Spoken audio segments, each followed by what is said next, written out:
So thanks to this magical little guy here, this tiny little adapter, you can actually put Sony lenses onto a Nikon camera. And I mean little. I mean, look how thin that is. It's nuts. So I was playing around here in the office today trying to figure out exactly how good putting Sony lenses on the Nikon system would actually be. Now, truthfully, I wasn't planning on making this into like a full-fledged YouTube video, but I was getting so much content, so much information, I figured, what the heck, let me go ahead and actually put this out there because I tested a lot of lenses. Like, I'm looking at them all here on my desk. I tested both the new and the old 24-70 Sony G Master lenses.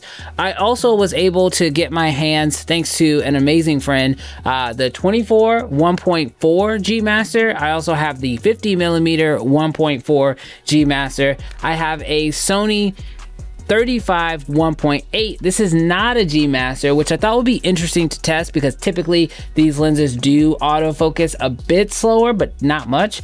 And then of course I had to also go ahead and test out the Sony 70-200. So I have pretty much put almost all of Sony's G Master lenses on a Nikon camera. I know, blasphemous, but I wanted to see if you are someone who's heavily invested in the Sony ecosystem, could just buying this fairly inexpensive, I want to say it's $250 adapter, could this open you up to being able to actually test out some Nikon bodies and maybe making the switch for yourself. Now, I'm shooting this video on my Z8, but I wanted to actually show you guys how easy it is to actually attach this adapter and then put these lenses on, because it's ridiculously easy. Now, there's two ways you can obviously do this. You can start by putting the adapter itself onto the camera, which if you are going to be using a lot of Sony lenses is probably the easiest way to go, because then you can just leave it on the camera body. But literally all you have to do is just open up your camera, and then there is a little red dot right there.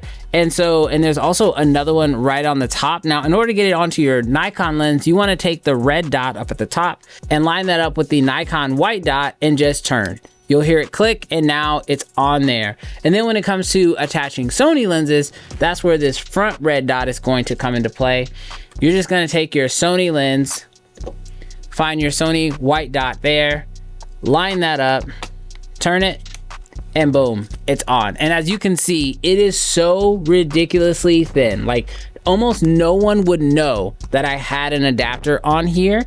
And you can just see, like, one, especially because I'm using the Nikon ZF here, with this Sony 50mm 1.4, this feels amazing. Like, the size of this lens with this camera body, obviously I do have the grip on here.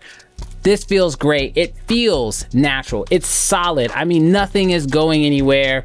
It's a very, very solid locking mount, and I feel really confident with this on here. Now, if you're coming from the world of adapting lenses like I have for many years, back in the day when we were trying to put Canon EF lenses on Sony cameras, the big question was, well, is the autofocus still gonna work? And if it is it any good? And this is where my testing really took place.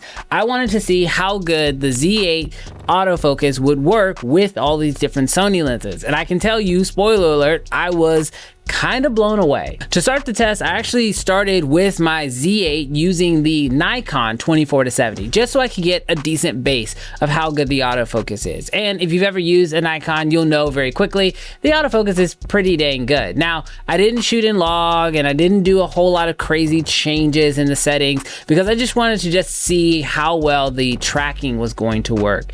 And obviously the Nikon did great with its own lens. But when I started putting the Sony lenses on, that's where I started to see some pretty interesting differences. You know, starting with the older 24-70, putting this on, I really saw that immediately the software was able to latch on to where I was in frame and start tracking, which I thought was really, really cool. Immediately you realize that, oh, okay, this is gonna work exactly the same. That said, even though that the box can keep up with the subject, that doesn't necessarily mean that the focus motors in the lens are actually moving. And this is one of the areas where I started to see a little bit of a limitation with this adapter, but I don't think it's the end of the world. See, with this older lens, I found that it was a little bit slow to actually grab the focus, but once it did, it tracked no problem. That said, moving on to the newer 24-70, this is the G Master version 2. I found that this one worked faster, which it kind of makes sense. I mean, this has newer optics in it. It's got better focusing rings, but again, we're putting this on a Nikon. So this 24-70 definitely performed a bit better than the older one. But I will say it still was a little slow to attach, but once it attracted to me, it stayed right on me. It kept focus and I had no issues with it. Speed running through some of these other lenses, one of my favorite ones to actually shoot with was probably the 50. The 50 1.4 is an amazing lens, especially on any camera, but when I was shooting it on the Nikon, I was absolutely in love with it. One, because of its size, but the other reason why I loved it is because this lens actually has an aperture ring on here, and I was very interested to see, will this aperture ring actually work and send data to the camera? And surprisingly, it did. You can absolutely control your aperture from here, and you will see that that actually affects it in camera. You can also declick these aperture rings, and so that's what I did on both the 24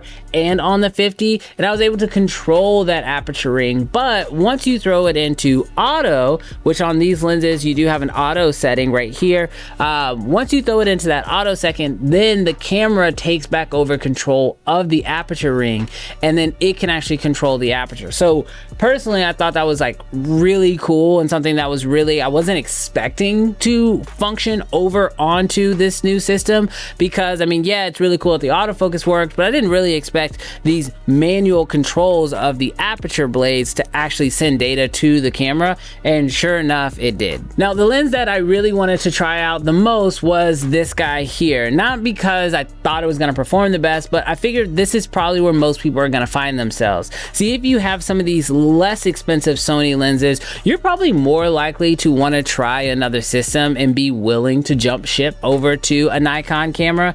But with these type of lenses, because they don't have any aperture control and because there's very little you can do and they're all focused by wire, I was a little nervous about how this would actually perform with the Z8.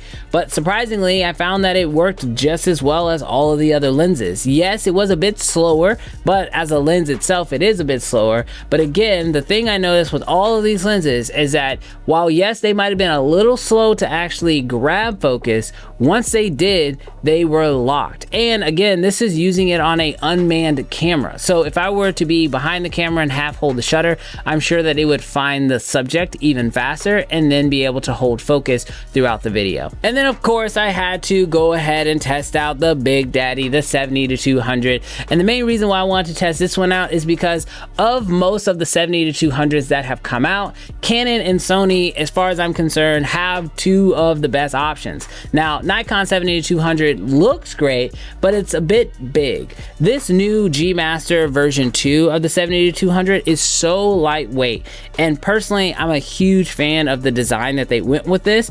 Unlike the Canon one that actually has to zoom externally, this does all of the zooming inside the barrel, so the lens actually doesn't change lengths, which is great, especially if you want to balance it on something like a gimbal. But again, putting this on the Z8, the autofocus actually had me shook. I was really surprised, not only about how good it was at holding focus, but I was actively putting myself in underexposed situations where autofocus with dark skin, underexposed, normally doesn't work that well. And with this lens in particular, I was blown away, especially with the close focusing distance that I was able to get. I mean, literally, I was able to reach out and touch the lens and it was still able to hold me in focus, which absolutely blew me away. Now, real quick, before I tell you my final thoughts on if this adapter is something that you could actually use in a professional workflow using Sony lenses on Nikon bodies, let me quickly thank today's video sponsor, Editor Keys. If you're a professional creator and you are looking to edit up to 40% faster, then I strongly recommend that you check out these Editor Keys keyboards. They make professional, high quality, backlit keyboards that have all of your favorite keyboard shortcuts already on them for your favorite editors. We're talking DaVinci Resolve, Premiere. They even have audio keyboards as well. And so what's really nice about them is that this keyboard in particular is a Bluetooth backlit keyboard, and it just recharges via USB-C. So when you compare something like this even to Apple's own keyboard, this has a lot going for it. But Editor Keys doesn't just have keyboards. They also have keyboard covers. So if you have a keyboard that that you already like and you just want to put those keyboard shortcuts over top of your pre-existing keyboard, you can absolutely do that. You know, editor keys is all about helping creators get the most out of their creativity and save time through that process, even to the point that they've started to make products that even help with the creation process, like microphones. In fact, this microphone that I've been using for the entire video is also from editor's keys. So if you are an editor who wants to edit even faster, then I do strongly recommend that you go check out these keyboards for yourself. Thank you, editor's keys, for sponsoring this portion of the video. And if you want to check out these keyboards, definitely check out my link down below in the description. So I know what you might be asking yourself at the end of hearing all these different tests and sort of seeing how these different lenses played out. What are my thoughts? Well, first off, if you want the best autofocusing performance out of a Nikon camera, yes, it makes sense to just buy a Nikon lens. Absolutely. I don't think I'm going to recommend anyone to go out of their way to buy a Sony lens to put on a Nikon camera, except if you're looking at these Sony primes. Look, I know Nikon probably won't love that I'm putting Sony lenses on Nikon bodies, but I will say that if you happen to own some of these Sony primes, like this 24 or the 50 or even the 85 for that matter, I would say if you are thinking about trying out Nikon, renting a camera, renting a Z8, just to see what Nikon's got going, and you put these Sony primes on there, I think you're gonna be blown away with what you are able to get. And because of the size of these Sony lenses, I think it makes them amazing companions for the Nikon cameras. Aside from the Z6 III, the Z8 and the Z9 are both very big and sort of heavy cameras. And so when you pair that with fairly large lenses, which is what Nikon has, you are going to start to run into some size issues. And that's something that I personally dealt with when using those cameras with those lenses. That said, these lenses are pretty amazing, and Nikon, if you are watching this, I would strongly take a page out of Sony's book and start to come out with some smaller lenses. And I know you're already doing it because I saw the new 35mm 1.4, I think it is. Let me confirm that really quick. Yeah, Nikon 35 1.4. That Nikkor lens looks amazing, but I haven't got a chance to shoot it yet. But realistically, I personally think that if you are a Sony shooter and you are thinking about giving Nikon a shot, this little adapter that costs all of 250 bucks is a option that you should definitely consider. Personally, this little adapter is probably the best thing that has ever happened to Nikon, and it's because now Sony shooters, and they even make one of these for L mount, so if you're in the L mount system, might want to check it out. But they do make this little adapter, and this little adapter I think is going to help a lot of Sony shooters quickly realize how amazing some of these Nikon bodies really are. But if you use this adapter yourself, I'd love to know how it worked with your Sony lenses and what Sony lenses you used them with. But put all that down below in the comment section, and I'll catch you guys in the next video. Peace.